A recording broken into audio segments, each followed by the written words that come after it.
젊음과 새로운 생각이 낮고 오래된 방식보다 더 효율적일 때도 있는 법이죠. 6년간 통역사로 일했지만 중요한 협상이 열리기 바로 전날 저는 교체 통보를 받았습니다. 새로 온 사람은 더 유능하고 심지어 몸값도 더 저렴하다고 했습니다. 저는 담담하게 인수인계를 마쳤습니다. 회의가 시작되고 상대방이 단 한마디를 던지자 회의장은 순식간에 얼어붙었습니다. 마음 정거장에 오신 여러분을 환영합니다. 제 사무실은 6층 복도 가장 구석진 곳에 있었습니다. 서울의 아침 햇살이 낡은 나뭇잎 사이를 비집고 들어와 두껍게 쌓인 서류 더미 위로 얼룩덜룩한 빛, 그림자를 남기곤 했습니다. 제 이름은 서지혜, 고향 땅의 쌀 한 톨처럼 소박한 이름입니다. 해외 통역사로 일한 6년 동안 저는 수많은 협상 테이블을 거치며 비즈니스의 성공과 실패를 숱하게 목격했습니다. 하지만 이번 프로젝트만큼 제 모든 것을 쏟아부은 적은 없었습니다. 우리 회사와 일본 최고의 농업 대기업 간의 신품종 벽시 기술 이전 계약이 걸린 일이었습니다. 저는 한 달 내내 자료 연구에만 매달렸습니다. 생명공학, 염해에 강한 벼의 교배 기술 같은 전문 용어부터 일본 측 대표단의 차 마시는 습관이나 협상 문화까지 작은 갈색 수첩에 꼼꼼히 기록했습니다. 이 프로젝트가 성공하면 서해안 간척지의 수많은 논이 새로운 희망을 품게 될 것이고 태풍과 홍수에 모든 것을 잃는 농민들의 시름을 덜어줄 수 있다는 것을 잘 알고 있었습니다.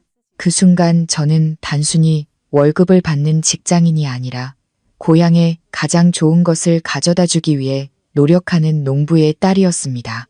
메마른 노크 소리가 제 생각의 흐름을 끊었습니다. 박선영 이사가 사무실로 들어왔습니다. 그녀의 옆에는 화려한 옷차림의 젊은 여자가 서 있었고 뾰족한 하이힐이 대리석 바닥을 긁으며 귀에 거슬리는 소리를 냈습니다. 그 여자의 이름은 박세라. 총무팀에서 몇 번 스치듯 본 낯선 얼굴이었습니다. 박 이사는 손님용 의자에 앉지도 않고 방 한가운데 서서 금태 안경 너머 날카로운 눈으로 제 책상 위 서류 더미를 훑었습니다. 그녀는 헛기침을 하며 목소리를 가다듬었습니다. 서지혜 씨에게 전할 말이 있어요. 오늘 아침 일본 대표단과의 협상 건인데 막판에 인사에 변동이 좀 생겼습니다. 여기 박세라 씨가 서지혜 씨를 대신해서 수석 통역사 자리를 맡게 될 겁니다. 저는 마치 한겨울에 얼음물을 뒤집어 쓴 듯한 충격에 휩싸였습니다. 자리에서 벌떡 일어났습니다. 애써 평정을 유지하려 했지만 속에서는 거대한 파도가 일렁였습니다. 박 이사님, 이유를 이해할 수 없습니다. 저는 이 프로젝트를 초기 단계부터 계속 담당해 왔습니다. 모든 자료와 의전 일정 준비도 이미 마쳤고요. 박 이사는 입꼬리만 올린 채 차갑게 웃었습니다. 비용과 스펙을 종합적으로 고려한 경영진의 결정입니다. 박세라 씨는 해외 명문대 학위를 가지고 있고 서지혜 씨의 경력에 비해 훨씬 낮은 보수를 수락했어요. 회사가 긴축 재정에 들어간 상황에서 우리는 가장 효율적인 방안을 우선시해야 합니다. 게다가 젊음과 새로운 생각이 낡고 오래된 방식보다 더 효율적일 때도 있는 법이죠. 저는 세라 씨 쪽을 쳐다봤습니다. 그녀는 손거울을 보며 립스틱을 고쳐 바르느라 여념이 없었습니다. 마치 다른 사람의 노력을 빼앗는 것이 당연하다는 듯한 태연한 얼굴이었습니다. 저는 박세라가 박 이사의 조카라는 사실을 잘 알고 있었습니다. 명문대 학위나 비용 절감은 이 회사를 조용히 좀먹고 있는 족벌주의를 가리기 위한 허울 좋은 명분에 불과했습니다. 저는 깊게 숨을 들이마시고 분노로 떨리는 손을 책상 아래에서 마주 잡았습니다. 그리고 또렷한 목소리로 대답했습니다. 경영진의 지시라면 따르겠습니다. 하지만 이번 벽시 프로젝트는 매우 특수한 기술 지표들이 많아서 제대로 파악하지 않으면 통역 과정에서 심각한 오류가 발생할 수 있습니다. 박 이사는 경멸이 가득한 손짓으로 제 말을 잘랐습니다. 쓸데없는 걱정은 마세요. 세라 씨는 아주 똑똑하니까 지금 당장 모든 자료를 인계하세요. 서지혜 씨도 회의에는 동행해야 하지만 어디까지나 비상 상황을 대비한 지원 인력 역할입니다. 저는 수많은 밤을 새워가며 완성했던 서류들을 조용히 거두어 새빨간 매니큐어가 칠해진 세라의 손에 넘겨주었습니다. 그들이 떠나자 사무실에는 무서울 정도의 정적만이 남았습니다. 저는 자리에 주저앉아 창밖을 내다봤습니다. 회사 대표단이 탈차가 마당에서 대기하고 있었습니다. 가슴이 답답해진 것은 화려한 자리를 빼앗겼기 때문이 아니었습니다. 수많은 사람들의 땀과 노력이 한 개인의 경솔함과 사적인 욕심 때문에 물거품이 될지도 모른다는 두려움 때문이었습니다. 우리를 태운 차는 회사를 떠나 서울의 복잡한 거리를 뚫고 강남의 국제 컨벤션 센터로 향했습니다. 그곳은 일본 측이 협상의 격식과 보안을 고려해 선택한 장소였습니다. 좁은 차 안에서 세라에게서 풍겨오는 짙은 향수 냄새에 숨이 막힐 것 같았습니다. 박 이사는 앞자리에 앉아 평소의 위압적인 모습과는 전혀 다른 다정한 목소리로 조카에게 이것저것 당부하고 있었습니다. 저는 맨 뒷자리에 앉아 무전기와 예비 서류가 든 가방을 꼭 껴안고 있었습니다. 마치 내가 모든 무기를 준비한 전쟁터에서 나는 이방인이 된 기분이었습니다. 세라가 머리를 쓸어 넘기려고 손을 올렸을 때 차창으로 들어온 빛이 그녀의 손목을 비추었습니다. 로즈골드 색상의 보석이 박힌 값비싼 시계가 반짝였습니다. 저는 순간 멈칫했습니다. 저 시계는 작년 송년회 때 박 이사가 자랑하던 한정판 모델이었습니다. 큰 계약을 성공시킨 기념으로 받은 선물이라고 했었는데 이제 그 시계는 세라의 손목 위에서 그들 사이의 끈끈한 관계를 증명하는 증거처럼 빛나고 있었습니다. 불공평함이 너무나도 명백했습니다. 저는 깨달았습니다. 이 게임에서 내 능력이 아무리 날카롭다 한들 인맥과 권력이라는 방패를 뚫기는 어렵다는 것을. 세라가 백미러를 통해 저를 보며 의기양양한 미소를 지었습니다. 그녀는 제가 건넨 서류철을 펼쳐보는 듯 했지만 몇 장 넘기다 말고는 다시 덮고 스마트폰으로 수다를 떨기 시작했습니다. 그녀는 그 서류 속 숫자 하나하나에 실험론 위에서 땀 흘린 농업 기술자들의 노고가 담겨 있다는 사실을 전혀 알지 못했습니다. 컨벤션 센터의 웅장한 로비에 들어서자 우리 회사 대표인 강태준 사장이 늘 그렇듯 근엄한 표정으로 기다리고 있었습니다. 그는 32살의 젊은 리더였지만 과감한 결단력과 넓은 비전으로 이미 명성이 자자했습니다. 태준 씨는 완벽하게 재단된 짙은 남색 정장을 입고 있었고 진지한 얼굴과 총명함이 빛나는 눈을 가지고 있었습니다. 그는 현재 위독하신 아버지 강민석 회장님의 오랜 염원을 실현하고자 이 벽시 프로젝트를 강력하게 추진해 온 사람이었습니다. 태준 씨는 우리에게 다가와 가볍게 고개를 끄덕였습니다.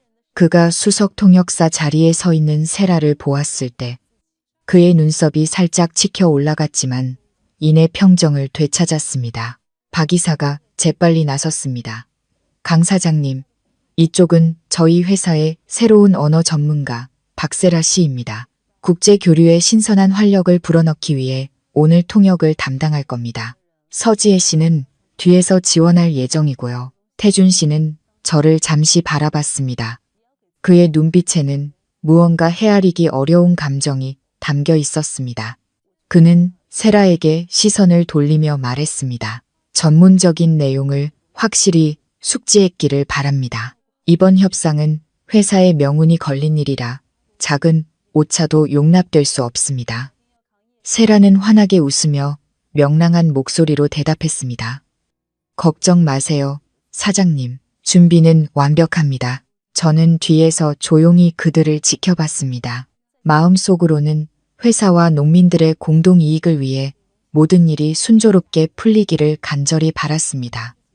하지만 세라의 가벼운 태도는 저를 불안하게 만들었습니다. 저는 녹음 장비와 수첩을 다시 한번 점검하며 지원 인력의 역할에 충실할 준비를 했습니다. 비록 부당한 대우를 받았지만 통역사로서의 직업 윤리를 저버릴 수는 없었습니다. 협상 시간이 다가오자 회의실의 공기는 활시위처럼 팽팽해졌습니다. 일본 측 파트너들이 회의실로 들어섰습니다. 선두에는 차분하면서도 위험 있는 분위기에 연로한 다나카 회장이 있었습니다. 진정한 두뇌 싸움이 시작된 것입니다. 그리고 저는 알 수 있었습니다. 외교적인 미소 뒤에는 단순히 언어 자격증만 가진 세라 같은 사람이 온전히 전달하기 힘든 까다로운 기술적 요구사항들이 숨어 있다는 것을. 협상은 넓은 회의실에서 진행되었습니다. 은은한 향 냄새가 퍼져 있었지만 긴장감을 덜어주지는 못했습니다. 태준 씨는 우리 측 중앙에 앉았고 맞은편에는 다나카 회장과 일본 측 실무진이 자리했습니다. 세라는 태준 씨 옆에 앉아 지나친 자신감으로 통역을 시작했습니다. 처음에는 행정 절차와 의례적인 인사에 대한 대화가 오갔습니다. 이런 것들은 교과서에도 나오는 정형화된 표현들이라 세라는 제법 잘 해냈습니다. 하지만 회의가 기술 이전의 핵심 조건과 교배 기술의 상세 지표로 넘어가자 문제가 발생하기 시작했습니다. 다나카 회장은 일본 벼 품종이 한국의 염도가 높은 토양에 적응하는 능력에 대해 말했습니다. 그는 벼의 생물학적 특성에 관한 수많은 전문 용어를 사용했습니다. 세라는 당황하기 시작했습니다. 그녀는 상대방의 의도를 정확하게 표현할 한국어 단어를 찾지 못했습니다. 명확하게 설명하는 대신 그녀는 모호하고 일반적인 단어들을 사용했고 협상의 내용은 점점 왜곡되었습니다. 태준 씨는 그녀의 서툰 통역을 들으며 미간을 찌푸렸고 방구석에 앉아있는 저를 힐끗 쳐다봤습니다. 난관의 절정은 다나카 회장이 말을 멈추고 태준 씨를 똑바로 쳐다보며 일본의 오래된 속담 한마디를 느릿하게 던졌을 때였습니다. 그것은 장기적인 협력 관계에서의 진심과 감사의 중요성을 담은 깊은 의미의 비유적인 표현이었습니다. 세라는 그 자리에 얼어붙었습니다. 그녀는 그 속담을 이해하지 못했고 그것이 어떤 문화적 배경을 가졌는지도 몰랐습니다. 그녀는 한동안 침묵했고 얼굴은 새하얗게 질렸으며 이마에는 식은땀이 송골송골 맺혔습니다. 잠시 머뭇거리던 세라는 기계적이고 건조하게 번역했습니다. 상대방께서 벼를 심는 데는 물이 많이 필요하다고 말씀하십니다. 회의실 전체가 어색한 침묵에 휩싸였습니다. 다나카 회장은 희미하게 고개를 저었고 그의 늙은 얼굴에는 실망감이 역력했습니다. 일본인들에게 있어 문화적 비유를 올바르게 이해하는 것은 파트너 간의 최소한의 존중을 보여주는 것이었습니다. 이런 식의 오역은 그들의 진심을 모욕하는 것과 다름없었습니다. 뒤에 앉아있던 박 이사가 세라에게 필사적으로 눈짓을 보냈지만 그녀는 고개를 숙인 채 모두의 시선을 피할 뿐이었습니다. 태준 씨가 이 어색한 상황을 수습하려 입을 열었지만 저는 이 문제의 본질을 바로잡지 않으면 협상이 즉시 결렬될 위험이 있다는 것을 알았습니다. 누구의 허락도 기다리지 않고 저는 자리에서 일어나 침착하고 전문적인 태도로 협상 테이블로 다가갔습니다. 저는 다나카 회장에게 정중한 일본식 예법으로 고개를 숙여 인사한 뒤 태준 씨와 회의에 참석한 모든 분들을 향해 말했습니다. 여러분, 잠시 다나카 회장님의 깊은 뜻을 정정하고 부연 설명을 드려도 괜찮겠습니까? 회장님께서 방금 사용하신 속담 지르호도 터우 타레르 스목 하나 익을수록 고개를 숙이는 벼이삭은 황금빛 벼이삭이 진실된 마음의 땅 위에서만 싹을 틔우며 감사의 마음이야말로 풍성한 수확을 지속시키는 가장 맑은 물이라는 의미를 담고 있습니다. 저는 이어서 일본어로 다나카 회장에게 설명했습니다. 우리 회사는 회장님의 경영 철학을 깊이 존중하며 저희에게도 콩 심은 데 콩 나고 팥 심은 데 팥 난다는 비슷한 신념이 있다고 말입니다. 저는 단순히 문자적인 의미만 번역한 것이 아니었습니다. 그 안에 한국인의 정과 의리를 녹여내 보이지 않지만 견고한 문화의 다리를 놓았습니다. 다나카 회장의 눈이 환하게 빛났습니다. 그는 상쾌하게 웃으며 연신 고개를 끄덕였고 저와 훨씬 더 열정적으로 대화를 나누기 시작했습니다. 태준 씨는 놀라움과 감탄이 뒤섞인 눈으로 저를 바라봤습니다. 그는 제가 가진 지식이 단순히 책에서 나온 것이 아니라 문제의 근원을 끝까지 파고드는 진심에서 비롯된 것임을 깨달았습니다. 그 후의 협상은 제 능숙한 통역 아래 매우 순조롭게 진행되었습니다. 세라는 옆으로 밀려나 창피함과 분노로 얼굴이 시뻘개졌습니다. 박 이사는 자신의 실패를 억누르려는 듯 두 손을 꽉 쥔 채 앉아 있었습니다. 오전 회의를 마치고 다나카 회장은 제게 다가와 악수를 청하며 태준 씨에게 말했습니다.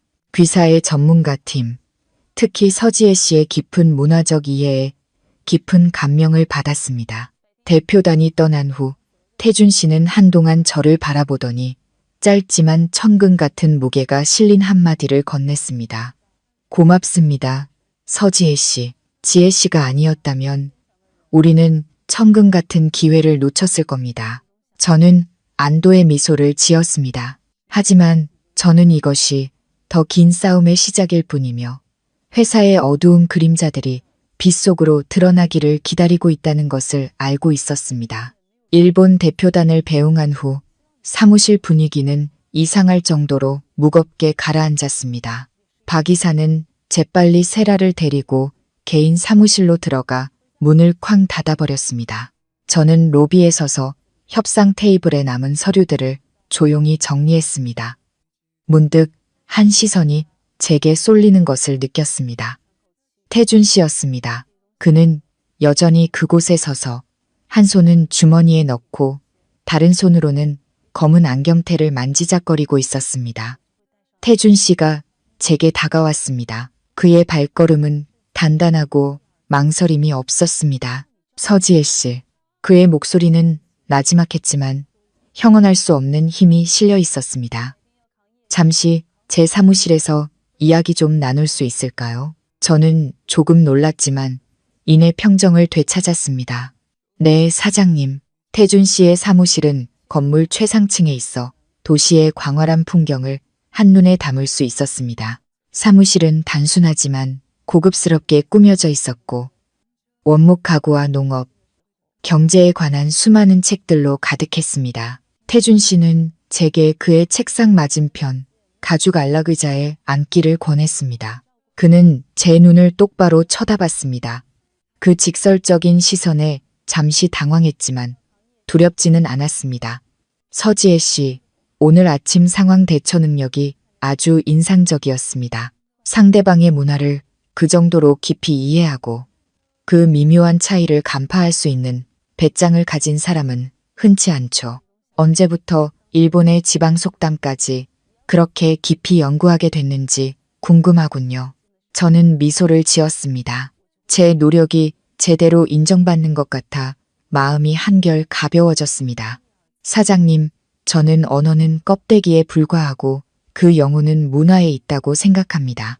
이번 벽시 기술 이전 프로젝트에 참여하면서 고향의 염해를 입은 논들을 떠올렸습니다. 만약 제가 양측의 진심을 제대로 전달하지 못한다면 아무리 좋은 기술이라도 뿌리내리기 어려울 거라고 생각했습니다. 다나카 회장님의 속담과 습관을 연구한 것은 우리 회사의 진심을 제대로 전달하기 위함이었습니다.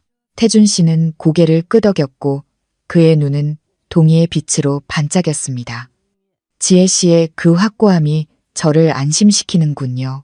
사실 저는 이미 지혜 씨의 보고서를 읽었습니다. 염해의 강한 벼의 교배 기술에 대한 분석은 제가 평범한 통역사에게 기대했던 것보다 훨씬 날카로웠습니다. 그는 잠시 말을 멈추고 한숨을 쉬더니 말을 이었습니다. 박 이사가 막판에 인사를 교체한 것이 지혜 씨에게 어려움을 주었다는 것을 압니다. 하지만 현재 회사 구조에서 박 이사는 꽤 중요한 역할을 맡고 있고 이 사회 내에서도 상당한 영향력을 가지고 있습니다. 그녀가 자기 사람을 심는 것은 제가 예의주시하고 있는 문제입니다. 저는 침묵을 지켰습니다. 최고위층의 권력 다툼에 깊이 개입하고 싶지 않았습니다. 태준 씨는 화려한 석양빛을 반사하는 고층 빌딩들이 보이는 창밖을 내다봤습니다. 제 아버지 강민석 회장님께서는 이 프로젝트에 큰 기대를 걸고 계십니다. 아버지는 늘 과학기술로 한국 농민들의 삶을 개선하는 것에 대해 고심하셨습니다. 현재 건강이 좋지 않으셔서 제가 아버지의 염원을 무슨 수를 써서라도 지켜내야 합니다. 그는 다시 저를 보았습니다. 그의 얼굴은 매우 진지했습니다. 저는 앞으로의 여정에서 지혜 씨처럼 진정한 능력과 절대적인 정직함을 갖춘 사람이 제 곁에 필요합니다. 단순한 통역사의 역할을 넘어 저를 더 많이 도와줄 의향이 있습니까? 저는 이 젊은 리더에게서 신뢰감을 느꼈습니다. 그것은 무거운 책임감을 동반하지만 동시에 매우 영광스러운 제안이었습니다. 사장님, 그것이 회사의 이익과 농민들을 위한 벽실을 위한 일이라면 저는 언제든 준비되어 있습니다. 태준 씨는 미소를 지었습니다. 드물지만 아주 진실된 미소였습니다. 그렇게만 해준다면 더할 나위 없겠군요. 내일부터 독일 그룹과의 다음 프로젝트 전략 자문팀에 직접 참여해 주었으면 합니다. 박 이사의 간섭을 피하기 위해 정식 발령장을 내겠습니다. 저는 태준 씨의 방을 나오며 새로운 생각들로 머릿속이 가득 찼습니다. 제가 새로운 위치에 서게 되었고 그곳에서는 어두운 계략과 음모가 분명 더욱 치열해질 것이라는 것을 알았습니다. 박 이사와 세라는 제가 중용되는 것을 보고 가만히 있지 않을 것입니다. 헤어질 때 태준 씨의 눈빛이 제 마음속에 깊이 새겨졌습니다. 그것은 희망을 담고 있었지만 동시에 회사와 가족에게 닥쳐올 시련에 대한 깊은 고뇌도 담긴 눈빛이었습니다. 다음 날 이른 아침, 도시가 아직 옅은 안개에 잠겨 있고 차 소리가 시끄럽지 않을 무렵 태준 씨가 아침 식사를 하자며 전화를 걸어왔습니다. 중요한 전략 자문 회의에 들어가기 전에 몇 가지 세부 사항을 더 논의하고 싶다고 했습니다. 저는 그를 종로의 작은 골목 깊숙한 곳에 있는 오래된 설렁탕 집으로 불렀습니다. 서울 토박이들이 인생 설렁탕이라 부르는 정겨운 곳이었습니다. 가게는 작지만 깨끗했고 뽀얀 국물에서 풍겨 나오는 구수한 냄새가 공간을 가득 채웠습니다. 우리는 구석진 작은 나무 테이블에 자리를 잡았습니다. 태준 씨는 오늘 평소보다 편안한 차림이었습니다. 깃을 풀어 헤친 하얀 셔츠를 입은 그는 한결 친근해 보였고 늘 있던 엄격함도 덜해 보였습니다. 뜨거운 김이 모락모락 피어오르는 설렁탕 2그릇이 나왔습니다. 태준 씨는 젓가락으로 국물을 휘저은 뒤 저를 보며 말했습니다. 서지혜 씨, 저는 이곳 분위기가 참 좋습니다. 어릴 적 아버지가 사무실에 가시기 전 매일 아침 저를 데리고 설렁탕을 사주시던 기억이 나거든요. 저는 그를 보며 권위 있는 대표이사라는 가면 뒤에 항상 가족을 생각하는 아들이 있다는 것을 깨달았습니다.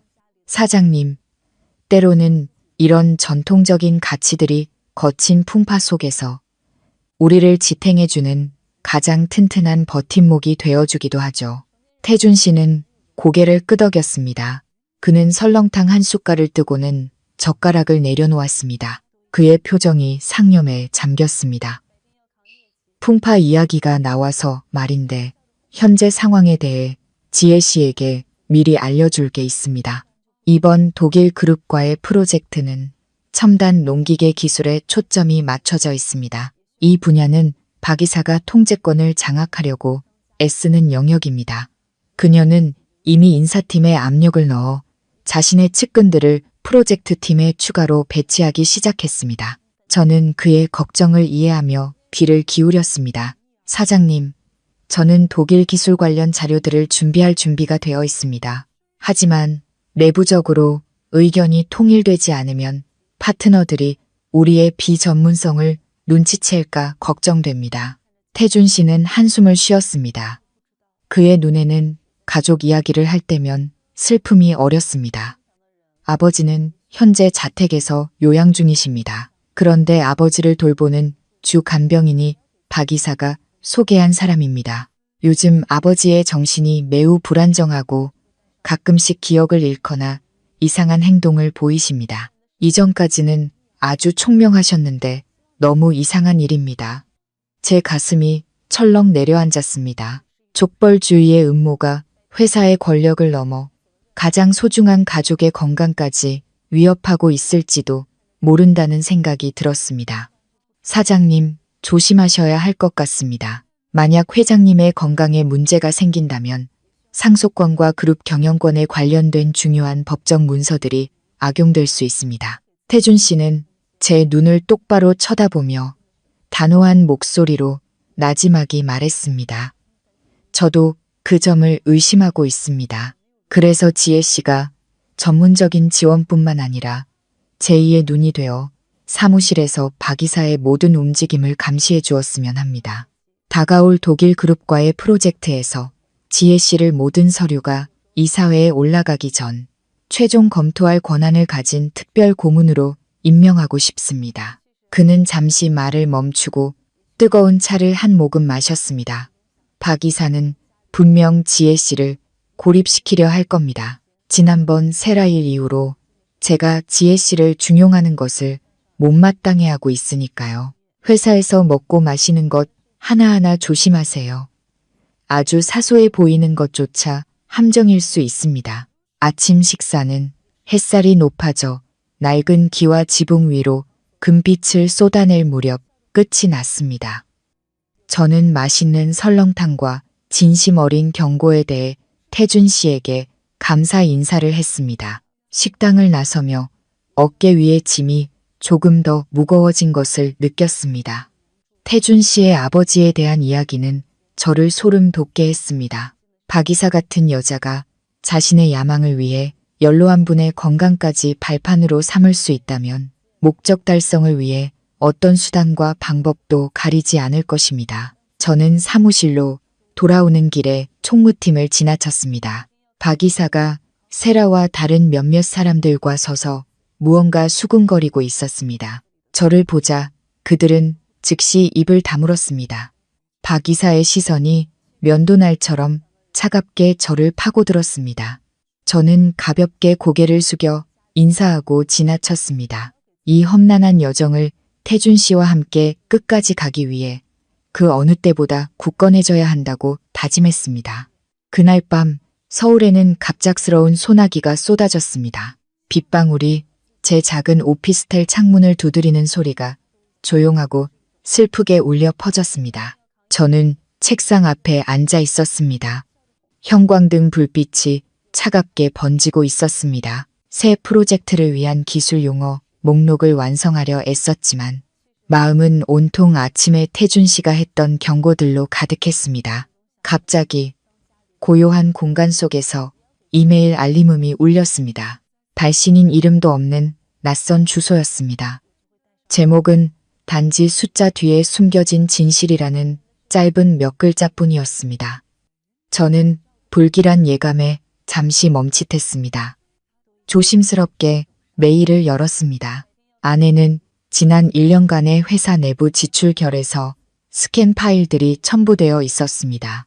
직원 급여 명세서를 훑어보며 제 심장이 빠르게 뛰기 시작했습니다. 실질적인 기여를 한 많은 베테랑 직원들의 급여와 상여금이 사규 위반이나 업무성과 미달 같은 모호한 이유로 삭감되어 있었습니다. 반대로 엄청난 급여와 상여금을 받은 사람들의 명단은 온통 낯선 이름이거나 한직에 갓 채용된 박 이사의 친인척들이었습니다. 끔찍한 불공평함이 건조한 숫자들을 통해 명백하게 드러났습니다. 매달 수억 원에 달하는 돈이 빼돌려져 박 이사와 밀접하게 관련된 개인 계좌들로 흘러 들어가고 있었습니다. 저는 다음 파일을 열었습니다. 그것은 실험 프로젝트에 농자재를 공급하는 업체 목록이었습니다. 청구된 가격은 시장 가격의 2배가 넘었고 주 공급업체는 박 이사의 남동생이 대표로 있는 신생 사기업이었습니다. 거미줄처럼 얽힌 족벌주의가 그룹의 재정 혈맥을 장악하고 있었습니다. 가장 끔찍했던 것은 흐릿하게 스캔된 손글씨 메모였습니다. 거기에는 회장님의 건강과 회사의 재정 상황에 대한 악의적인 소문을 퍼뜨려 소액 주주들의 지분을 탈취하려는 계획이 적혀 있었습니다. 이 음모의 배후는 다름 아닌 박 이사였습니다. 외부 세력의 적극적인 지원까지 받으면서 말입니다. 저는 컴퓨터 화면 앞에서 망연자실했습니다. 이 정보는 너무나 거대하고 위험했습니다. 누가 이 이메일을 저에게 보냈을까? 왜 하필 나였을까? 이것은 이 부패에 분노하지만 나설 용기가 없는 내부 고발자의 소행일까? 아니면 회사에 대한 나의 충성심을 시험하기 위한 또 다른 함정일까? 저는 심호흡을 하며 정신을 차리려 애썼습니다. 이메일의 출처를 확인할 수 없었기에 지금 당장 태준 씨에게 보고할 수는 없었습니다. 게다가 이런 민감한 자료를 가지고 있다는 사실이 박 이사에게 발각되면 저는 즉시 위험에 처할 수 있었습니다. 저는 모든 데이터를 보안 USB에 백업하고 컴퓨터에서 모든 흔적을 깨끗이 지우기로 결정했습니다. 그날 밤 저는 한숨도 잘 수 없었습니다. 밖에서는 여전히 비가 추적추적 내렸습니다. 마치 자신의 노력을 착취당하고 있는 정직한 노동자들의 한숨 소리 같았습니다. 저는 태준 씨와 병상에 누워 계신 그의 늙은 아버지, 그리고 새로운 벽실을 기다리는 수많은 농민들을 생각했습니다. 제 양심이 침묵을 허락하지 않았습니다. 하지만 제 직업적 본능은 매우 신중하게 움직여야 한다고 경고했습니다. 다음 날 아침 저는 잠 부족으로 눈밑이 캄했지만 정신은 그 어느 때보다 맑았습니다. 엘리베이터에 탔는데 우연히 세라와 마주쳤습니다. 그녀는 오늘 새로운 명품 원피스를 입고 콧노래를 부르며 즐거워 보였습니다. 세라가 저를 보며 비꼬는 듯한 미소를 지었습니다. 서지혜 씨, 요즘 너무 열심히 일하는 거 아니에요? 어젯밤에도 자료 정리하느라 밤샜나 보네? 그러다 제 명에 못 살아요. 저는 옅은 미소를 지으며 대답하지 않았습니다. 가방 속 USB가 수토는 더 무겁게 느껴졌습니다. 그 안에 차가운 숫자들은 제 가슴을 불태우고 있었습니다. 소리 없는 전쟁은 이미 시작되었고 저는 이 그룹 전체를 뒤흔들 수 있는 시한폭탄을 손에 쥐고 있다는 것을 알았습니다. 박 이사가 다음 계획을 실행하기 전에 이 단서들을 태준 씨와 함께 분석할 수 있도록 가장 은밀한 방법으로 그에게 접근해야만 했습니다. 사무실에서 쉴 틈 없이 일한 후 태준 씨는 그의 아버지 강 회장님의 상태를 직접 살펴보기 위해 저를 그의 자택으로 데려가기로 했습니다. 그곳은 북한산 자락에 위치한 고풍스러운 한옥 저택으로 울창한 대나무 숲과 사시사철 푸른 소나무들 뒤에 숨어 있었습니다. 주변은 기이할 정도로 고요했고 오직 연못의 물결 소리와 바람이 나뭇잎 사이를 스치는 소리만이 들려왔습니다. 태준 씨는 저를 넓은 대청마루로 안내했습니다. 벽에는 황금빛 논과 강 회장님의 젊은 시절 출장 사진들이 많이 걸려 있었습니다. 하지만 집 안에서는 무겁고 침체된 분위기가 감돌았습니다. 태준 씨는 저를 2층으로 데려갔습니다. 강 회장님이 쉬고 계시는 곳이었습니다. 방 앞에서는 40대쯤 되어 보이는 여자가 옅은 푸른색 간병인 복을 입고 호박색 액체가 담긴 컵을 조심스럽게 타고 있었습니다. 태준 씨가 제게 소개했습니다. 이쪽은 최 간병인입니다. 박 이사가 소개해줬죠. 최 간병인은 우리에게 가볍게 고개를 숙였지만 그녀의 눈에는 경계심이 가득했고 저를 힐끔힐끔 훔쳐보았습니다. 우리는 방으로 들어갔습니다. 강 회장님은 벨벳으로 감싼 안락의자에 앉아 멍하니 창밖을 바라보고 있었습니다. 그의 얼굴은 야위었고 햇빛을 보지 못해 피부는 거무칙칙했습니다. 태준 씨를 보자 그는 입술을 살짝 움직였지만 뚜렷한 말은 나오지 않았습니다. 태준 씨는 아버지 곁에 무릎을 꿇고 그의 힘줄 돋은 손을 잡았습니다. 아버지, 저 태준이에요. 벽시 프로젝트를 도와주는 서지혜 씨를 모시고 왔어요. 강 회장님은 천천히 고개를 돌렸습니다. 그의 시선은 저를 스쳐 지나가 책상 위의 사진에 멈췄습니다. 그는 희미하게 속삭였습니다. 벽시를 지켜야 한다. 쌀 한 톨이 하늘에 옥이니라.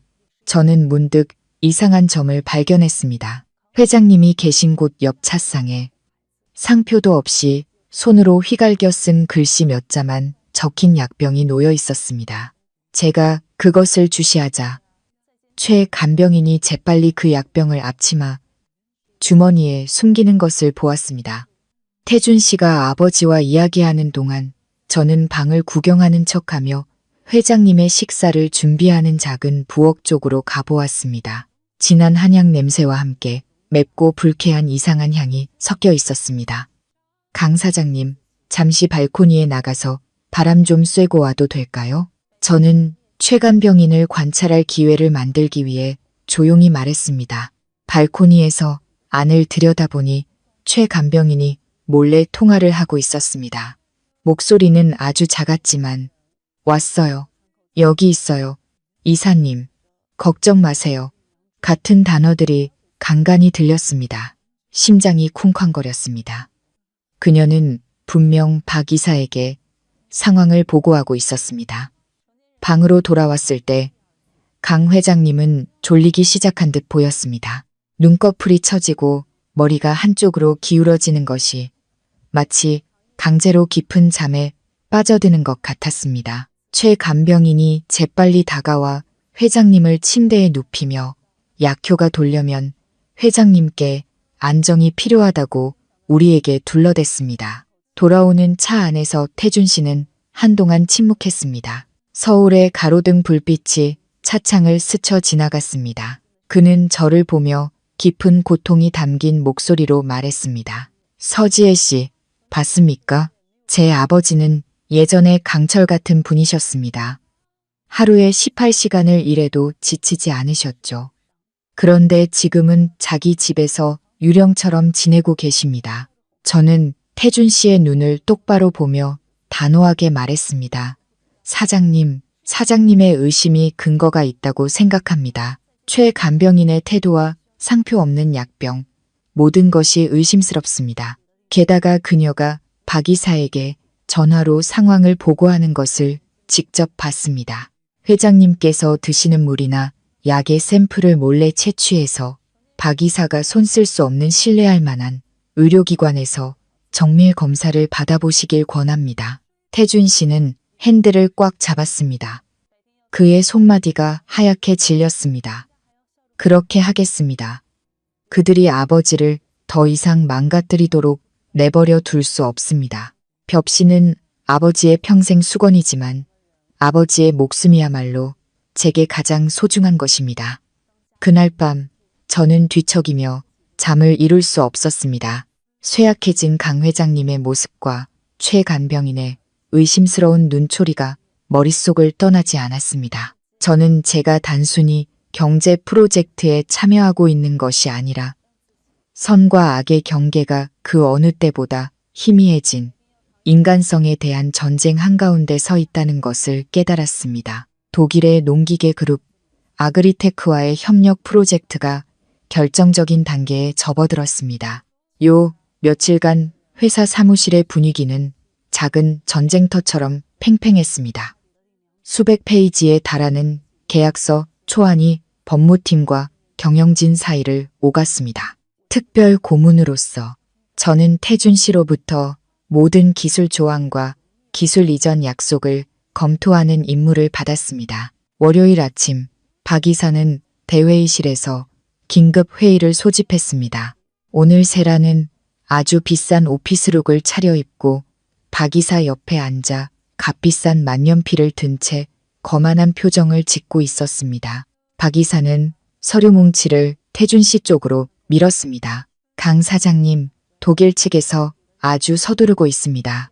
1차 대금 지급 일정에 맞추려면 오늘 오후에 바로 이 양해각서에 서명해야 한다고 합니다. 제가 법무팀과 함께 꼼꼼히 확인했는데 모든 조항이 우리에게 매우 유리합니다.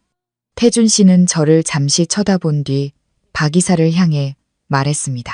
제 고문이 마지막으로 검토할 시간이 더 필요합니다. 이것은 수천억 원 가치의 계약입니다.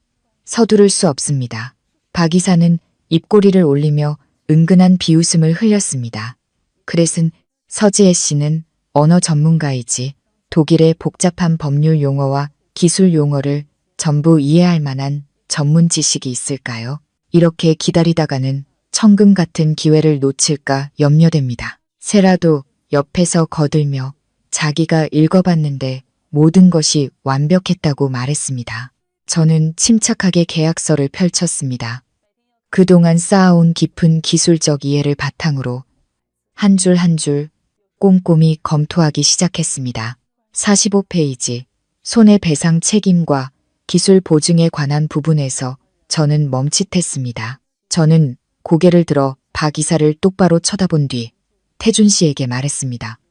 강 사장님, 박 이사님, 8.2조항과 첨부된 기술 부록에 대해 드릴 말씀이 있습니다.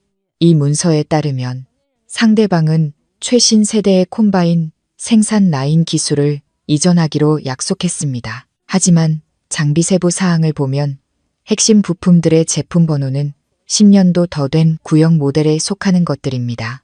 저는 모두가 정보를 소화할 시간을 주기 위해 잠시 말을 멈추고 또렷하게 말을 이었습니다. 더 우려스러운 것은 손해배상 조항입니다. 한국의 토양이나 기후 때문에 운용 과정에서 결함이 발생할 경우 우리 그룹이 수리 및 교체 비용을 전액 부담해야 하며 부품은 상한가 없는 가격으로 그들로부터 직접 구매해야 한다고 규정되어 있습니다. 박 이사는 책상을 내리치며 목소리를 높였습니다. 서지혜 씨, 지금 무슨 말을 하는지 알고 있습니까? 당신은 독일의 유수한 기업이 우리를 속이고 있다고 비난하는 겁니까? 이건 그냥 내구성이 검증된 호환 부품일 뿐입니다. 저는 조금도 동요하지 않고 어젯밤 밤새워 연구한 국제기술규격 대조표를 꺼냈습니다. 박 이사님, 이것은 국제농업기구가 발표한 장비 모델 번호 대조표입니다. 이 부품들은 사실 유럽에서 생산이 중단된 재고품입니다. 이 계약서대로 서명한다면 우리는 고철 덩어리를 엄청난 바가지를 쓰고 사게 되는 셈입니다. 그리고 기계가 고장나면 우리는 빠져나갈 길 없는 배상의 덫에 걸리게 될 겁니다. 예상되는 손실액은 매년 수백억 원에 달할 수 있습니다. 회의실은 무서운 침묵에 휩싸였습니다. 세라의 얼굴이 창백해졌습니다. 그녀는 당황하며 박 이사를 쳐다봤습니다. 태준 씨는 계약서를 집어들고 제가 방금 지적한 부분을 다시 꼼꼼히 읽었습니다. 그의 얼굴이 차갑게 굳었습니다. 태준 씨는 서류철을 세게 덮으며 박 이사를 똑바로 쳐다봤습니다. 박 이사님, 어떻게 이렇게 심각한 오류가 법무팀의 검토와 이사님의 결재를 통과할 수 있었습니까? 서지혜 씨가 제때 발견하지 못했다면 우리 회사는 프로젝트가 시작되기도 전에 파산 직전에 놓였을 겁니다. 박 이사는 애써 태연한 척했지만 그녀의 두 손은 미세하게 떨리고 있었습니다. 아마 독일 측 비서가 문서를 작성하는 과정에서 착오가 있었나 봅니다. 즉시 다시 확인하도록 하겠습니다. 태준 씨는 자리에서 일어서며 위험 있는 목소리로 말했습니다. 오늘 오후 서명식은 취소합니다. 우리는 독일 측과 모든 세부 조항을 처음부터 다시 검토할 것입니다. 그리고 앞으로 이 프로젝트의 모든 법적 문서는 제 책상에 올라오기 전 반드시 서지혜 씨의 검토 서명을 거쳐야 합니다. 저는 회의실을 나오며 등 뒤에서 박 이사가 쏘아붙이는 살기 어린 시선을 느꼈습니다. 저는 회사의 재정적 재앙을 막았지만 동시에 저 자신을 더욱 위험하고 직접적인 대결 구도로 몰아넣었다는 것을 알았습니다. 박 이사는 유령 계약서를 통해 회사 돈을 빼돌리려는 음모를 노골적으로 드러냈고, 이제 저의 존재는 그녀의 길을 가로막는 가장 큰 장애물이 되었습니다. 계약서 소동으로 팽팽해진 분위기를 풀고 주요 파트너사 사모님들과의 관계를 다지기 위해 회사는 한강변의 5성급 호텔에서 고급스러운 애프터눈 티파티를 열었습니다. 이곳은 서울의 상류층이 모이는 곳으로 부유할 뿐만 아니라 예의와 문화적 소양을 매우 중시하는 사람들이었습니다. 박 이사는 고상한 검은색 벨벳 한복을 입고 목에는 커다란 진주 목걸이를 하고 나타났습니다. 옆에는 화려하지만 이곳의 고전적인 분위기와는 다소 어울리지 않는 실크 드레스를 입은 세라가 있었습니다. 태준 씨는 제가 섬세한 대화를 보조할 문화 및 언어 담당 비서 자격으로 동행해달라고 요청했습니다. 은은한 연꽃차 향기와 감미로운 음악이 흐르는 공간에서 파트너사 사모님들은 서울의 아름다움과 전통 가치에 대해 이야기하기 시작했습니다. 박 이사는 모두 앞에서 저를 공경에 빠뜨리려는 속셈으로 벽에 걸린 수묵화를 보고 불쑥 말을 꺼냈습니다. 서지혜 씨, 문화의 조예가 깊다고 들었어요. 이 그림은 옛날 모내기 풍경을 그린 것 같은데 저 위에 쓰인 한시의 의미를 여기 사모님들께 설명해 줄 수 있나요? 이런 고전 문학은 서지혜 씨 같은 젊은 사람이 이해하기는 좀 어려울 텐데 말이죠. 옆에 서 있던 세라가 속으로 웃었습니다. 그녀는 평범한 농가 출신인 제가 이런 학문적인 지식 앞에서 당황할 것이라고 확신했습니다. 손님들도 호기심 어린 눈으로 저를 쳐다봤습니다. 저는 침착하게 미소를 지으며 그림으로 다가갔습니다. 박 이사님, 사모님들. 이 그림은 봄날 한국 농민들의 노동 장면을 재현한 것입니다. 그림 위의 한시는 조선시대 한 문인의 시에서 발췌한 것으로 자연과 인간 노동의 조화를 노래하고 있습니다. 쌀알은 옥 같은 음식에 비유되며 햇살과 바람, 그리고 땅에 대한 사랑의 결정체라고 말합니다. 저는 옛날부터 내려오는 벼농사 기술에 대해 열정적으로 설명하기 시작했습니다. 그 안에 한국인의 근면함과 인내에 대한 이야기를 엮어 넣었습니다. 저는 우리 조상들이 물려주신 백성을 근본으로 삼고 농업을 기반으로 삼는 철학에 대해 이야기했습니다. 제 지식은 단순히 책에만 머물러 있지 않았고 제가 자라온 논밭의 숨결을 담고 있었습니다. 파트너사 사모님들은 귀를 기울여 들었고 때때로 고개를 끄덕이며 감탄했습니다. 한대영 투자자의 아내인 연로한 사모님 한 분이 칭찬의 말을 건넸습니다. 서지혜 씨처럼 젊은 분이 이렇게 깊은 지식과 전통 가치에 대한 존중을 가지고 있다니 정말 드뭅니다. 지혜 씨의 이야기를 들으니 이 땅이 더욱 사랑스러워지는군요. 박 이사의 얼굴이 굳었고 입가의 미소는 어색해졌습니다. 자신이 놓은 덫이 오히려 제가 빛날 무대가 될 줄은 꿈에도 몰랐을 것입니다. 세라는 그곳에 서서 노골적인 질투심을 드러냈습니다. 그녀는 주목을 되찾으려 어설픈 영어 몇 마디를 끼워 넣었지만 손님들의 무관심한 시선만 받을 뿐이었습니다. 티파티가 끝난 후 태준 씨는 차로 가는 제 옆에서 제가 들을 수 있을 만큼 작은 목소리로 말했습니다. 서지혜 씨 덕분에 아주 자랑스러웠습니다. 지혜 씨는 회사의 경제적 이익뿐만 아니라 문화적 자존심까지 지켜냈습니다. 박 이사는 분명 격분했겠지만 진실과 능력은 언제나 제자리를 찾게 마련입니다. 저는 고요한 한강 수면을 바라보며 이상하게 마음이 평온해지는 것을 느꼈습니다. 질투와 음모가 저를 둘러쌀 수 있지만 만약 제가 맑은 마음과 일에 대한 선의를 지킨다면 결코 무너지지 않을 것이라고 생각했습니다. 하지만 저는 회사 경영진의 균열이 이제는 돌이킬 수 없는 수준에 이르렀다는 것도 깨달았습니다.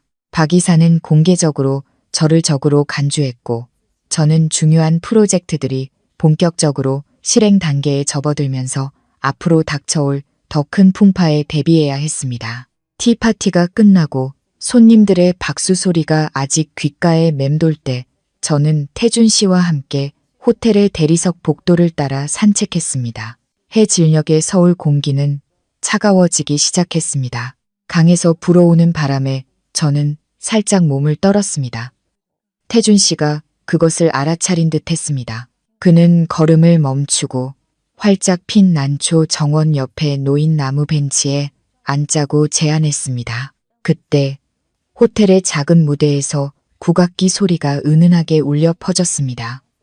가야금 소리였습니다. 맑으면서도 깊이 있는 그 소리는 기이할 정도로 우리의 뿌리를 떠올리게 했습니다. 아까부터 한국 문화에 깊은 관심을 보였던 독일 사모님이 우리에게 다가와 흥분된 목소리로 제안했습니다. 서지혜 씨, 당신 나라의 진짜 가락을 듣고 싶어요. 혹시 우리에게 민요 한 소절이라도 불러줄 수 있나요? 제가 태준 씨를 보자 그는 격려하듯 부드럽게 고개를 끄덕였습니다. 저는 무대로 올라가 두 손을 자연스럽게 모았습니다. 저는 판소리 춘향가의 한 대목을 선택했습니다. 그 가사는 사랑하는 이를 향한 애절한 마음을 담고 있었습니다. 제 노래 실력은 전문 소리꾼처럼 뛰어나지는 않았지만 투박하면서도 그 뿌리에서 나고 자란 사람의 모든 감정을 담고 있었습니다. 제가 목청을 틔우자 주위의 공간이 마치 멈춘 듯 했습니다. 저는 황금빛 벼이삭을 노래했고 실업논 위에서 흘리시던 부모님의 땀방울을 그리고 풍년을 바라는 꿈을 노래했습니다. 가락을 통해 저는 새로운 벼포기 옆에서 허리를 굽히고 계시던 아버지의 뒷모습을 보는 듯 했습니다. 제 시선은 우연히 태준 씨의 눈과 마주쳤습니다.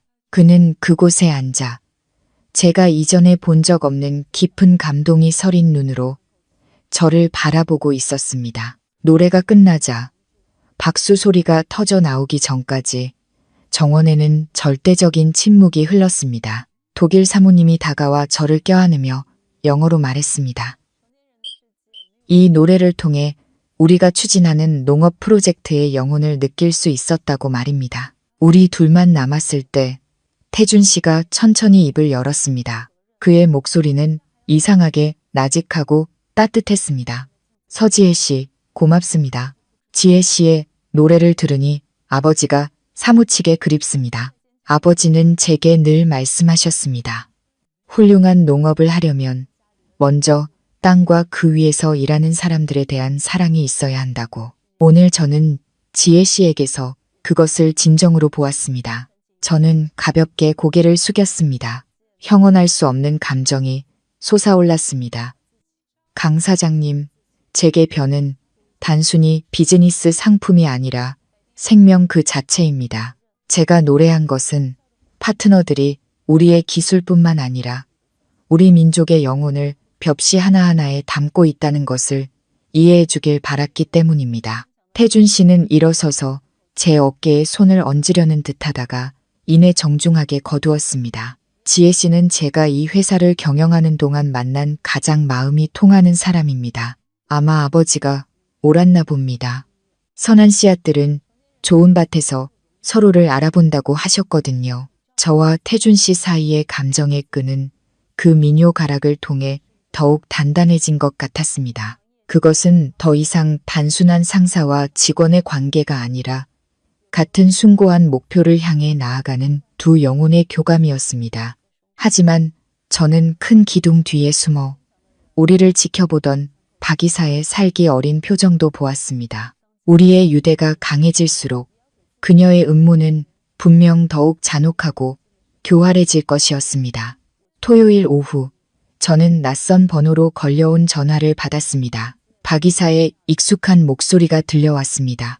그녀는 개인적으로 할 이야기가 있다며 한강변의 고급스러운 카페에서 만나자고 요구했습니다. 저는 협상 테이블과 문화교류 행사에서의 연이은 실패 이후 박 이사가 저를 더 이상 가만두지 않을 것이라는 것을 알았습니다. 저는 약속 시간에 맞춰 카페에 도착했습니다. 박 이사는 이미 그곳에 앉아 시원한 바람이 부는 강이 바로 보이는 테이블에 자리를 잡고 있었습니다. 그녀는 오늘 전통적인 한복 대신 현대적인 서양식 정장을 입고 있었고 옅은 담배 연기 뒤로 날카로운 눈빛을 숨기고 있었습니다. 제가 도착한 것을 보고도 그녀는 앉으라고 권하지 않고 맞은편 의자를 턱으로 가리킬 뿐이었습니다. 박 이사는 마치 은혜를 베푸는 듯한 말투로 이야기를 시작했습니다. 서지혜 씨, 똑똑한 사람이니 알겠지만 이 회사는 원래 외부인이 쉽게 끼어들 수 없는 암묵적인 규칙들이 있어요. 당신의 통역 능력은 높이 평가하지만 내 경영 결정과 법적 문서에 의도적으로 개입하면서 선을 넘고 있어. 그녀는 가방에서 두툼한 봉투를 꺼내 제 쪽으로 밀었습니다. 이건 3천만 원입니다. 이 돈이면 한동안 생활비를 충당하고 고향에 있는 가족을 돕기에도 충분할 겁니다. 내 조건은 아주 간단해요. 지금 당장 사직서를 내고 이 도시를 떠나세요. 태준 씨의 보호가 있다고 해서 당신이 버틸 수 있을 거라 생각하지 마세요. 태준 씨는 아직 젊어서 이 사회의 복잡함을 다 이해하지 못합니다. 저는 테이블 위에 놓인 돈 봉투를 보며 마음속에서 경멸감이 솟구쳤습니다. 저는 침착하게 대답했습니다. 박 이사님, 저는 이 회사에 제 능력과 양심으로 입사했습니다. 제가 이벽시 프로젝트를 소중히 여기는 것은 농민들의 이익을 위해서이지 어떤 돈 때문이 아닙니다. 3천만 원으로 제 명예와 진심을 살 수 있다고 생각하십니까? 박 이사는 옅게 웃었고 그녀의 눈빛은 무감정하게 차가워졌습니다. 서지혜 씨, 명예가 경력을 대신해 주지는 않아요. 이 바닥에서는 아무리 재능 있는 젊은이라도 앞뒤를 살피지 않으면 스스로 모든 문을 닫게 된다는 걸 명심해야 해. 나에게는 당신이 상상도 못할 지지 세력이 있어. 만약 계속 잘못된 곳에 서 있겠다면 그 대가는 때로 고향에 있는 당신의 가장 소중한 사람들이 치르게 될지도 몰라. 박 이사의 직접적인 협박에 저는 소름이 돋았습니다. 제 자신에 대한 두려움 때문이 아니라 이 싸움에 제 가족까지 끌어들이는 그녀의 잔인함 때문이었습니다. 저는 자리에서 일어나 매우 단호한 목소리로 말했습니다. 박 이사님, 바로 부모님과 고향의 벽시들을 생각하기 때문에 저는 더욱 떠날 수 없습니다. 돈으로 사람의 마음을 살 수는 있겠지만 진실은 결코 살 수 없습니다. 저는 이사님의 더러운 협박에 굴복하지 않을 겁니다. 저는 등을 돌려 걸어 나왔고 분노로 얼굴이 일그러진 박 이사를 그곳에 남겨두었습니다. 시원한 바람이 부는 한강 변기를 걸으며 저는 제가 중요한 경계선을 넘었다고 느꼈습니다. 이 싸움은 이제 더 이상 회사만의 문제가 아니었습니다. 그것은 가장 기본적인 삶의 가치를 지키기 위한 전쟁이 되었습니다. 저는 박 이사가 더욱 과감하게 행동할 것이라고 생각했습니다. 아마 제가 예상하지 못한 비열한 수법일 수도 있습니다. 저는 즉시 이 만남에 대해 태준 씨에게 알려 그가 대비할 수 있도록 해야 했습니다. 박 이사는 이미 자신의 목적을 위해 모든 것을 희생할 준비가 된 악인의 얼굴을 드러냈기 때문입니다. 월요일 아침, 회사는 독일 아그리테크 그룹에서 온 기술 엔지니어들과 함께 업무의 정점을 맞이했습니다. 박 이사가 직접 관리하는 총무팀의 사전 준비에 따라 모든 통역팀과 핵심 엔지니어들은 시간을 절약하기 위해 사무실에서 점심을 함께하기로 했습니다. 식사는 회사의 오랜 케이터링 업체에서 준비했는데 그 업체는 박 이사의 남동생이 소유주로 등재된 곳이었습니다. 저는 원래 건강을 지키고 긴장된 업무 시간 동안 맑은 정신을 유지하기 위해 아침 일찍 직접 도시락을 준비하는 습관이 있었습니다. 그날 아침 저는 갓 끓인 계란죽을 작은 보온 도시락에 담아왔습니다. 제가 피곤할 때마다 어머니께서 해주시던 소박한 음식이었습니다. 바로 이 소박한 습관이 저를 교활한 음모에서 구해냈습니다. 점심시간이 되자 모두들 회사에서 제공한 화려한 음식들을 즐겁게 먹기 시작했습니다. 세라와 박 이사 쪽의 다른 통역사들은 아주 맛있게 식사하며 가끔씩 제가 소박한 계란죽을 먹는다고 큰 소리로 놀려댔습니다. 태준 씨는 갑작스러운 회의 때문에 함께 식사하지 못했습니다. 저는 사무실 구석에 조용히 앉아 직접 만든 계란죽의 구수한 향을 음미하며 몸속으로 퍼지는 따뜻함을 느꼈습니다. 오후 업무가 시작된 지 불과 1시간 만에 끔찍한 사고가 발생했습니다. 엔지니어 팀의 절반과 거의 모든 통역사들이 동시에 극심한 복통을 호소하기 시작했습니다. 세라의 얼굴은 창백해졌고 그녀는 계속 구토하며 바닥에 쓰러졌습니다. 사방에서 신음소리가 터져나오자 사무실은 순식간에 혼란에 빠졌습니다. 긴급하게 불려온 의사들은 점심에 제공된 햄에서 발견된 특정 박테리아로 인한 심각한 집단 식중독이라는 잠정 결론을 내렸습니다. 혼란스러운 와중에 독일 파트너들은 극도로 불쾌한 기색을 보이기 시작했습니다. 그들은 규율과 업무 진행 속도를 매우 중시하는 사람들이었습니다. 독일 엔지니어 팀의 팀장인 클라우스 씨는 쓰러져 있는 사람들을 보며 독일어로 소리쳤습니다. 정말 비전문적이군. 언어와 기술 지원을 해줄 사람이 아무도 없는데 어떻게 일을 계속하란 말인가. 그때 통역팀에서 유일하게 정신이 멀쩡하고 건강했던 제가 즉시 일어섰습니다. 저는 동료들에 대한 걱정을 억누르고 클라우스 씨에게 다가가 정확한 독일어로 그를 안심시켰습니다. 클라우스 팀장님, 예기치 못한 사고에 대해 진심으로 사과드립니다. 저는 강태준 사장님의 특별 고문인 서지혜입니다. 우리가 논의 중인 콤바인 라인의 모든 기술적 사양을 완벽하게 파악하고 있습니다. 의료팀이 상황을 수습하는 동안 제가 팀장님의 모든 언어 지원 업무를 책임지겠습니다. 그 후 5시간 동안 저는 혼자서 복잡한 기계 도면과 상세 설계도 사이를 오가며 분투했습니다. 밤을 새워가며 자료를 읽으며 쌓아온 지식이 이제야 빛을 발했습니다. 저는 숫자 하나 틀리지 않고 통역했으며 심지어 한국의 높은 습도 조건에 맞는 엔진 호환성에 대해 클라우스 씨에게 조언하기도 했습니다. 클라우스 씨의 태도는 짜증에서 놀라움으로 그리고 마침내는 저의 끈기와 전문성에 대한 존경으로 바뀌었습니다. 태준 씨는 엔지니어들을 응급실로 옮긴 후 병원에서 돌아왔습니다. 그는 제가 여전히 고출력 조명 아래에서 열심히 일하고 있는 것을 보고 기술실 문 앞에서 멈춰 섰습니다. 저를 바라보는 그의 눈빛에는 형언할 수 없는 감사가 담겨 있었습니다. 그는 만약 오늘 오후 제가 버텨주지 않았다면 이 수천억 원짜리 프로젝트가 이 의심스러운 식품 안전사고 때문에 독일 파트너로부터 즉시 취소되었을 수도 있다는 것을 알았습니다. 클라우스 씨와 그의 동료들이 만족하며 떠난 늦은 저녁이 되어서야 저는 다리가 풀리는 것을 느꼈습니다. 태준 씨가 다가와 땀으로 축축한 제 손을 덮었습니다. 서지혜 씨, 오늘 지혜 씨의 계란죽이 지혜 씨뿐만 아니라 이 그룹의 미래 전체를 구했습니다. 저는 이 사고가 결코 우연이 아니라는 것을 압니다. 박 이사는 식사 한 끼로 자기 편이 아닌 사람들을 모두 제거할 수 있다고 생각할 만큼 오만했던 겁니다. 저는 태준 씨를 보았습니다. 피곤함에 목소리가 잠겼지만 정신은 여전히 맑았습니다.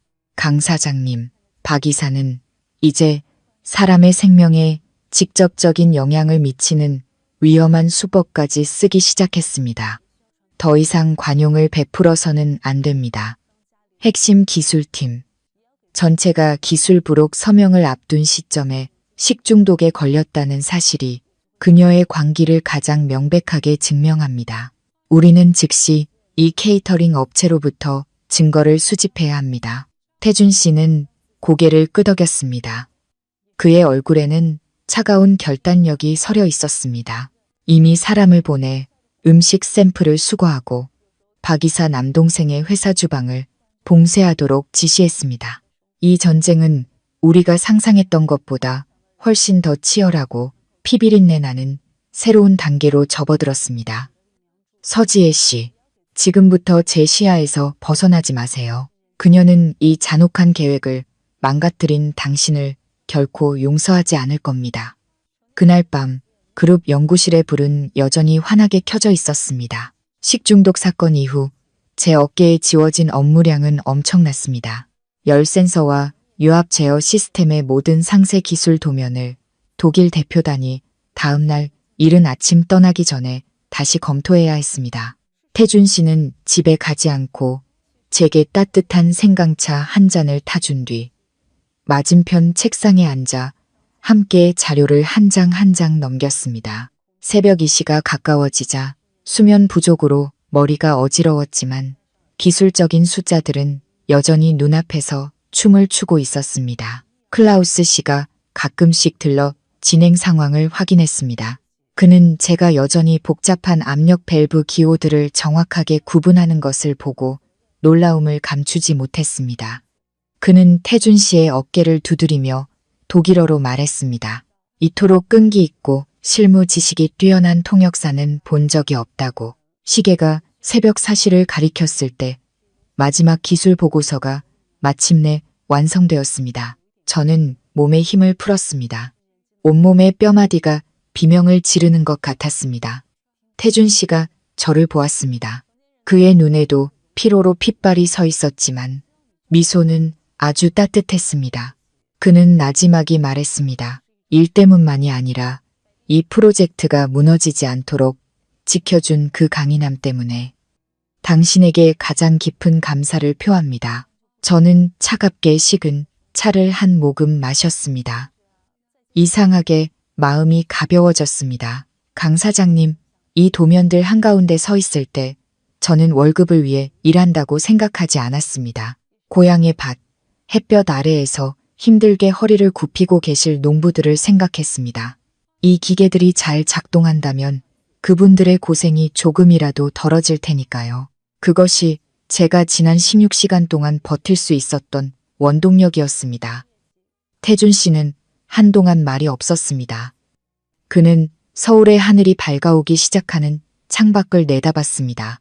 그는 자신과 뜻을 같이 하는 사람을 찾게 되어 정말 행운이라고 말했습니다. 저의 전문성은 그가 오랫동안 무심코 지나쳤던 경영 시스템의 많은 허점들을 보게 해주었다고 했습니다. 그는 독일 대표단을 공항에 배웅한 후 직접 저를 집에 데려다 주고 총무팀을 쇄신하기 위한 과감한 조치를 취하겠다고 약속했습니다.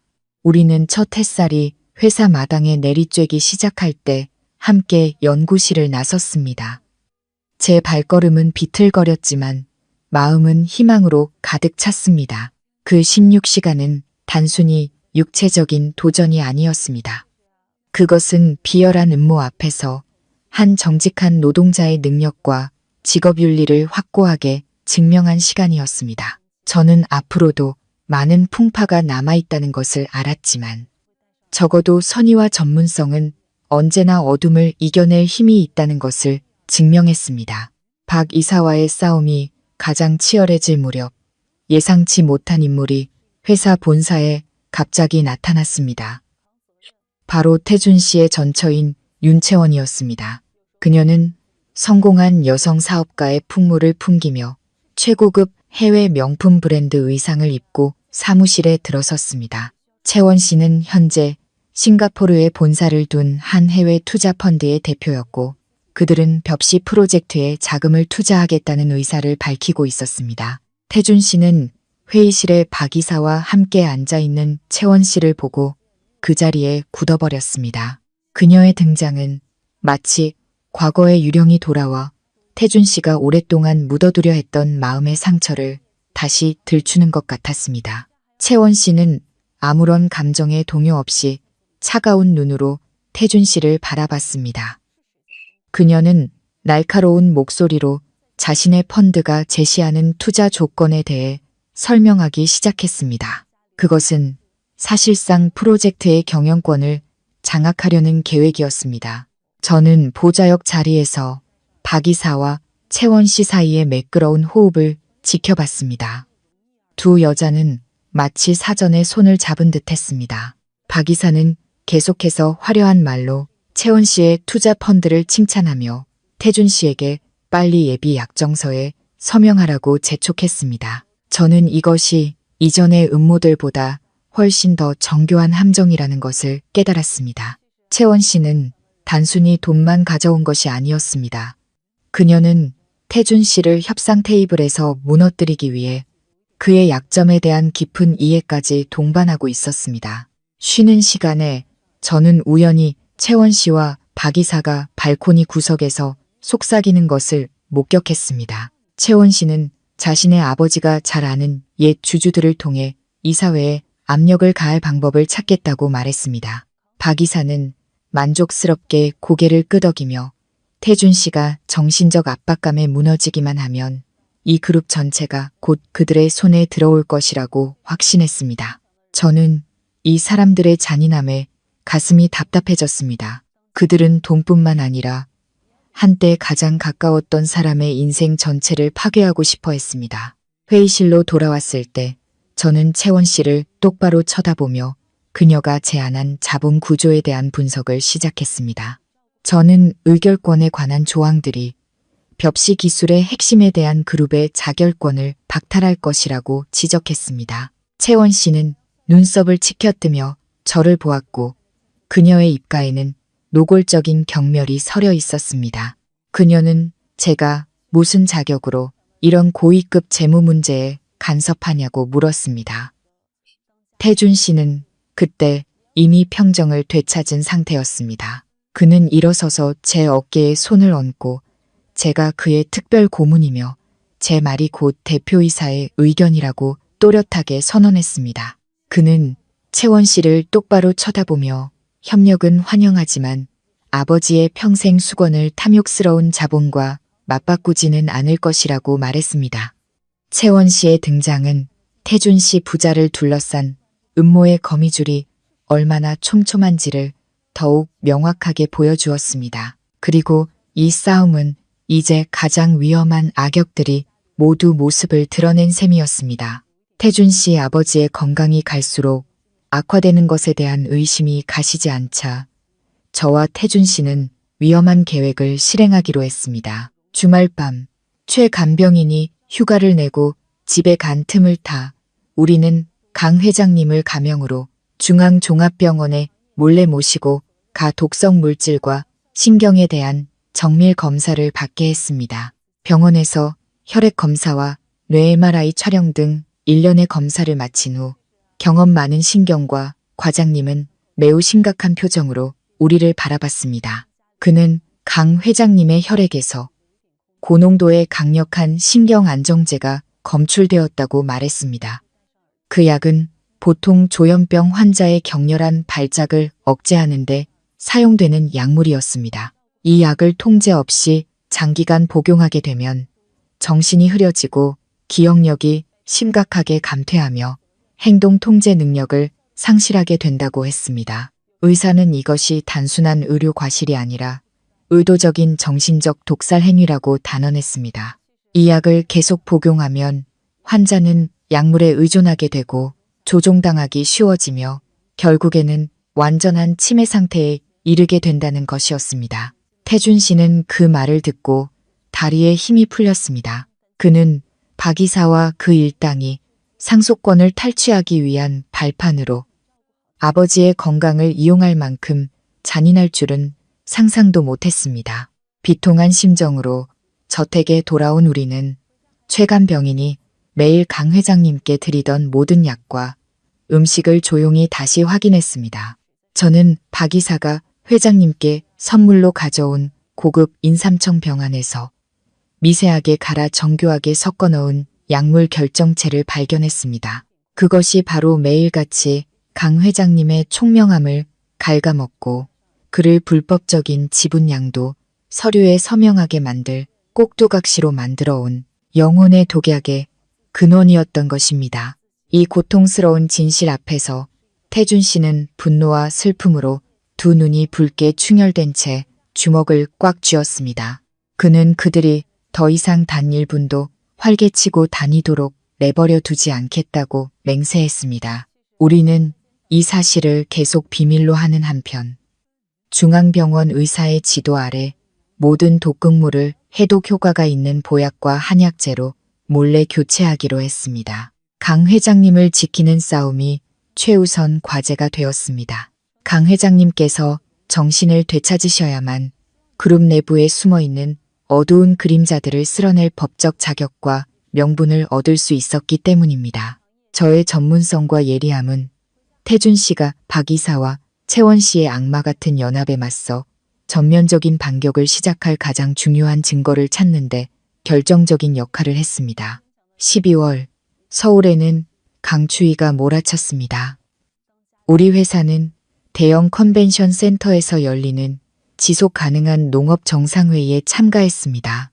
이 행사는 과학자, 투자자, 그리고 정부 부처 대표들이 모두 모이는 연중 가장 중요한 행사였습니다. 태준 씨는 이 자리를 빌려 아버지의 평생 역작인 새로운 내염성, 벼 품종의 위상을 확고히 하고 싶어 했습니다. 박 이사와 채원 씨는 아주 화려한 발표 보고서를 준비해 왔습니다. 개막 직전 박 이사는 제게 자료 파일을 건네며 명령조로 말했습니다. 이건 프로젝트 지역에서 나온 최신 실험 생산량 데이터예요. 오늘 오후 발표에서 이 숫자들 그대로 통역해야 합니다. 숫자 하나라도 절대 바꾸면 안 돼요. 저는 자료를 받아 빠르게 훑어보았습니다. 비상식적으로 높은 생산량 숫자를 보고 심장이 마구 뛰었습니다. 이 자료에 따르면 우리 벼 품종은 서해안 간척지에서 헥타르당 10톤의 수확량을 기록했습니다. 이것은 현재의 실제 경작 환경에서는 상상도 할 수 없는 숫자였습니다.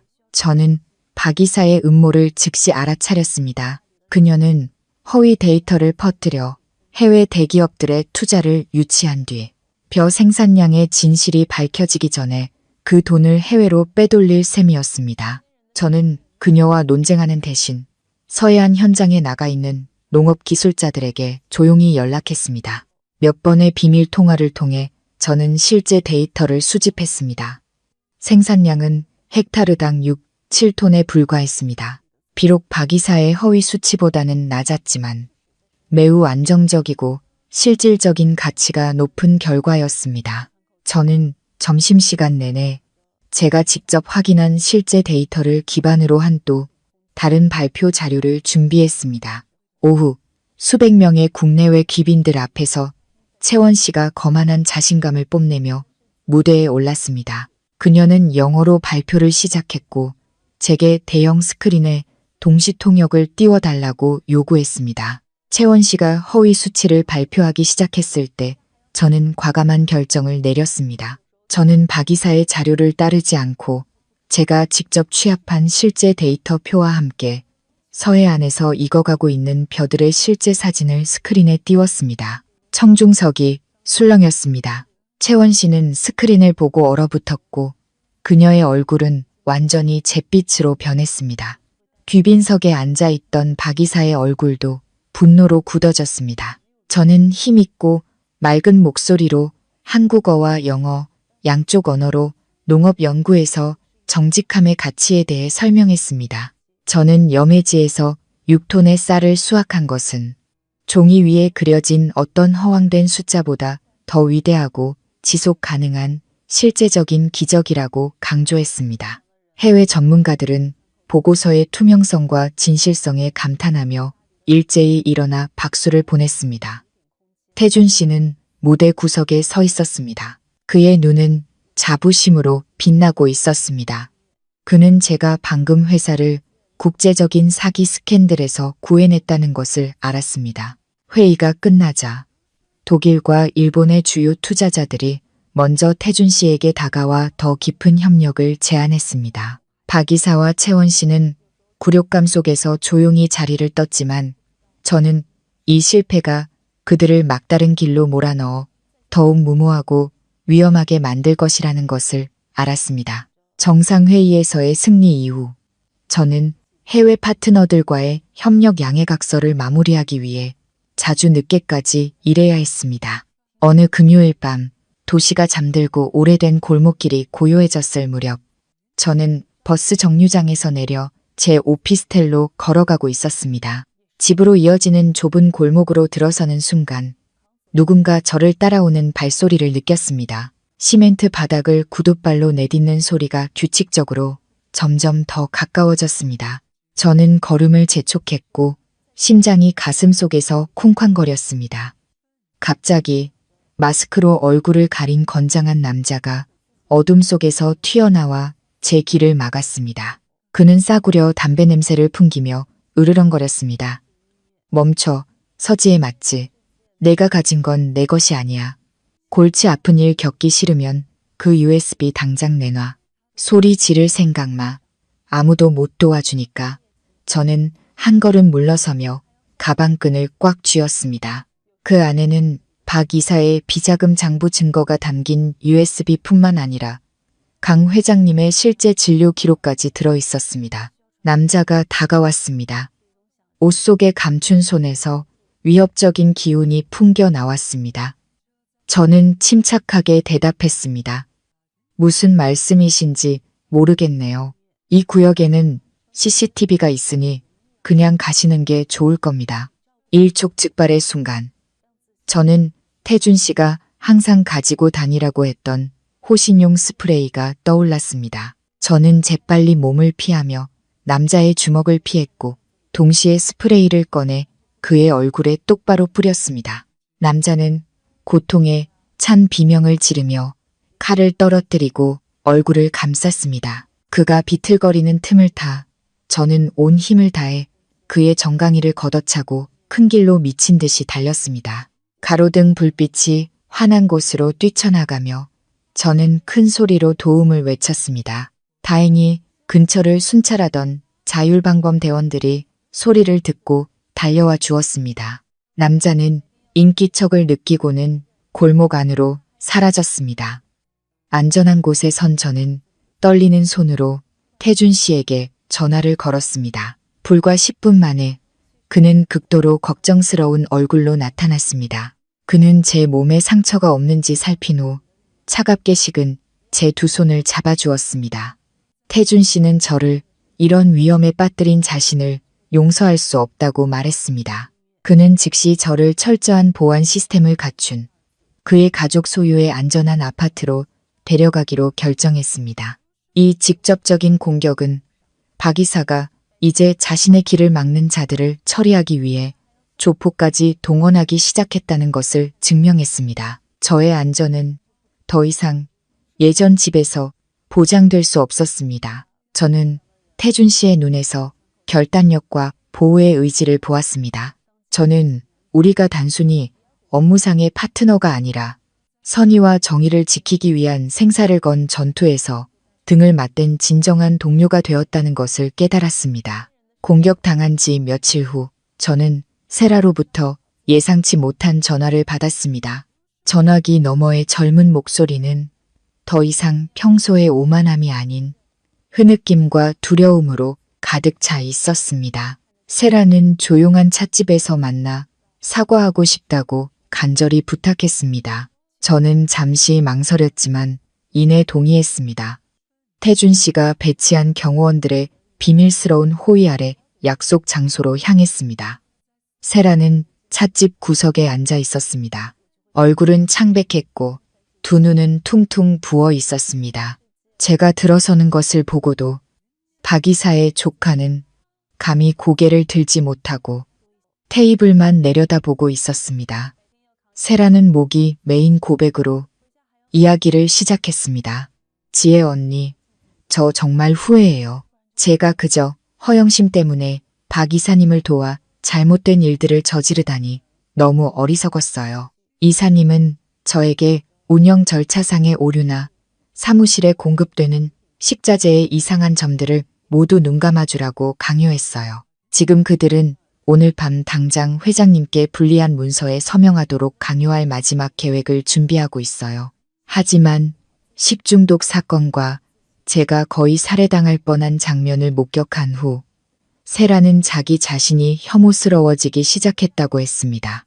그녀는 박 이사와 채원 씨가 다가오는 섣달 긋던 밤에 강 회장님을 압박해 모든 핵심 지분을 채원 씨의 투자펀드에 넘기는 서류에 서명하게 할 마지막 계획을 세우고 있다고 말했습니다. 저는 세라를 보며 그녀의 눈물 속에 담긴 진심을 느꼈습니다. 저는 심한 말로 그녀를 질책하는 대신 부드럽게 말했습니다. 세라야, 너는 아직 젊고 배운 것도 많지만 그걸 잘못된 곳에 썼어. 만약 이 회사가 돈밖에 모르는 사람들 손에 넘어가면 수많은 농민들이 벽식 공급원을 잃게 될 거라는 생각은 해본 적 있니? 명예와 마음의 평화야말로 영원히 남는 거란다. 값비싼 시계 같은 건 뜬구름일 뿐이야. 세라는 더 서럽게 울기 시작했습니다. 그녀는 가방에서 작은 검은색 수첩과 또 다른 USB를 꺼냈습니다. 이것은 박 이사가 소액 주주들을 매수하고 저를 해치기 위해 사람을 고용하는 데 사용한 모든 장부 외 지출 증거라고 했습니다. 세라는 자신이 아는 모든 것을 이사회 앞에서 증언함으로써 죄를 씻고 싶다고 말했습니다. 저는 이 중요한 증거들을 받아들며 새로운 힘이 솟아나는 것을 느꼈습니다. 세라의 후회는 우리가 판을 뒤집을 수 있는 결정적인 열쇠였습니다. 저는 세라에게 안전한 곳으로 가 있으라고 조언했고 박 이사의 보복으로부터 그녀를 지켜주겠다고 약속했습니다. 찻집을 나서며 저는 즉시 태준 씨에게 연락했습니다. 우리는 이제 악의 소굴에 마지막 일격을 가할 충분한 무기를 갖추게 되었습니다. 이 싸움은 곧 끝날 것이고 선의는 싹을 틔우기 시작했습니다. 섣달그 밤, 도시는 새해를 맞는 음악과 화려한 불빛으로 들떠 있었습니다.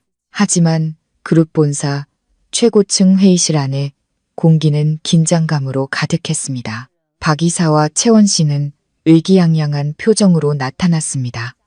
테이블 위에는 그들이 공들여 준비한 핵심 지분양도 계약서 초안이 놓여 있었습니다. 그들은 태준 씨가 더 이상 물러설 곳이 없으며 독극물의 정신이 망가진 강 회장님이 자신의 사업에 사형 선고를 내리는 서류에 서명할 것이라고 믿었습니다. 박 이사는 헛기침을 하며 날카로운 목소리로 말했습니다. 이사회 여러분, 회장님께서는 너무 지치셨고 더 이상 그룹을 이끌 만한 총명함이 남아있지 않습니다. 수많은 직원들의 미래를 보장하기 위해 채원 씨의 투자 펀드의 경영권을 이양하는 것이 현 시점에서 유일하게 올바른 선택입니다. 그녀가 말을 마치자마자 회의실의 무거운 나무 문이 활짝 열렸습니다. 태준 씨가 마치 거대한 산처럼 당당하게 들어섰고 그의 옆에는 바로 강 회장님이 계셨습니다. 비밀리에 진행된 해독 과정과 특별한 보살핌 덕분에 강 회장님은 본래의 위엄을 되찾으셨습니다. 회장님의 두 눈은 총명함과 분노로 빛났고 오랫동안 자신을 해쳐온 사촌 동생을 똑바로 쳐다봤습니다. 회의실 전체가 경악했고 박 이사에게서 몰래 돈을 받았던 몇몇 주주들은 고개를 숙이며 떨기 시작했습니다. 저는 태준 씨 바로 뒤를 따라 모든 진실이 담긴 USB를 들고 들어왔습니다. 수십 명의 대주주들 앞에서 저는 박 이사의 개인 계좌로 흘러들어간 수십억 원의 횡령 내역, 회장님의 음식에 독극물을 섞은 증거, 그리고 지난 정상회의에서 허위 데이터를 조작한 음모까지 모든 자료를 스크린에 띄웠습니다. 눈물 가득한 얼굴이지만 단호한 목소리로 세라가 증인석에 섰습니다. 그녀는 박 이사가 자신에게 강요했던 모든 잘못된 행위들, 즉 계약서 조작부터 보안팀 매수까지 모든 것을 또렷하게 증언했습니다. 박 이사가 반박하려 했지만 경제범죄수사팀 경찰관들이 그 자리에서 긴급 체포 영장을 낭독하자 그녀의 목소리는 목구멍 속으로 사라졌습니다. 박선영 씨, 우리는 수집된 데이터를 기반으로 당신의 재무비리와 강민석 회장님의 건강에 불법적으로 개입한 혐의에 대한 충분한 증거를 확보했습니다. 당신의 모든 그룹 내 활동은 수사를 위해 잠정 중단될 것입니다. 저희와 함께 가시죠. 채원 씨는 굴욕감 속에 끌려나갔고 박 이사는 모든 야망이 물거품이 되었음을 깨닫고 의자에 주저앉았습니다. 그녀의 늙은 얼굴은 잿빛으로 변했습니다. 정의는 하늘과 땅이 바뀌는 그 순간에 실현되었고 선의를 위한 새로운 새벽을 맞이하기 위해 모든 어둠을 쓸어냈습니다. 거대한 폭풍이 지나간 후 그룹은 완전히 새로운 정신으로 재건의 단계에 들어섰습니다. 태준 씨가 공식적으로 회장직을 이어받았고 저는 지역사회 발전 전략을 책임지는 부사장으로 임명되었습니다. 우리의 첫 번째 결정은 박 이사에게 휘둘렸던 모든 직원을 처벌하는 것이 아니라 그들에게 실수를 바로잡을 기회를 주는 것이었습니다.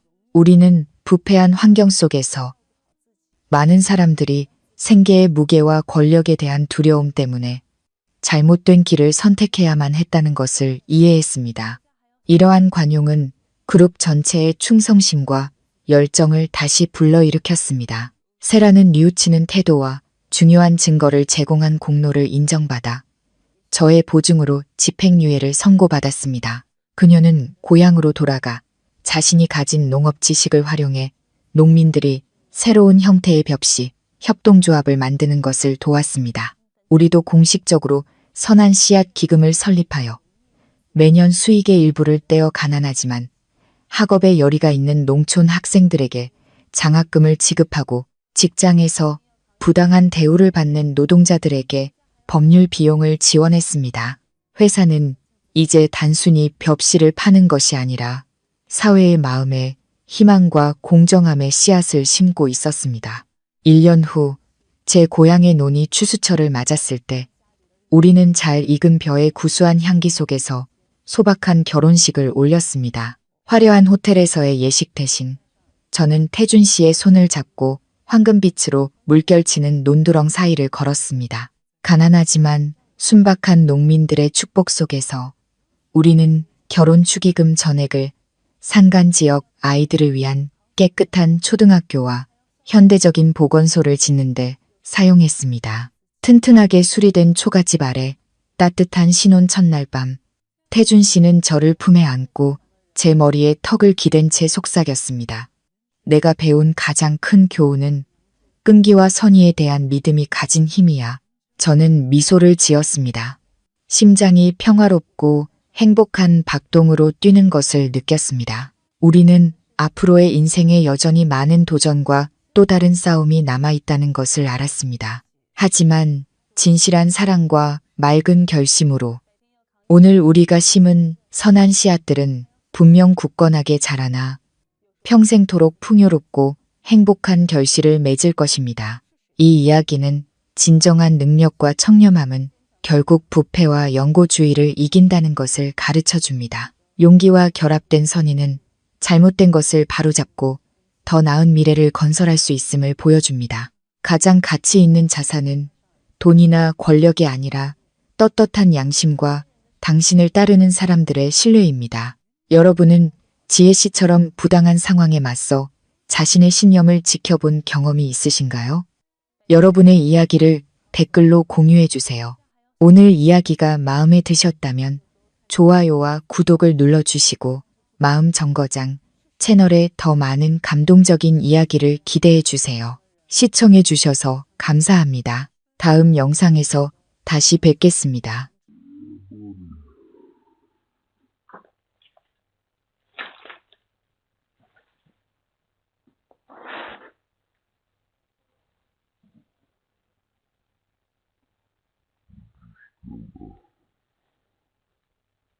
This is a quick one here.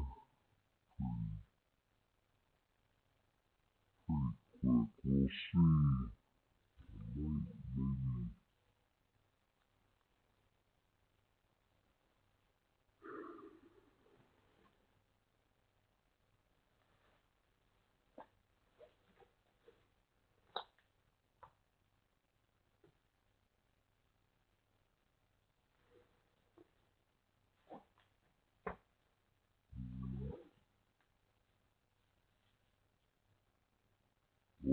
Oh, maybe I thought I was getting two out of this one.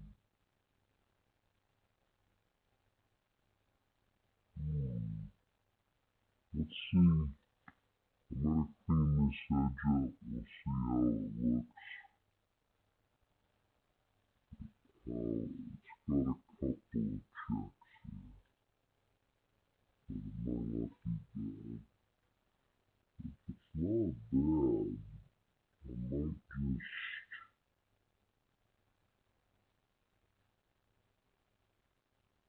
saw this piece and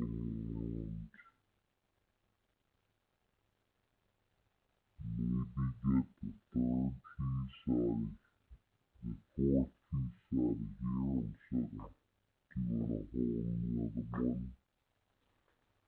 Save myself a cut. I don't know. We'll see.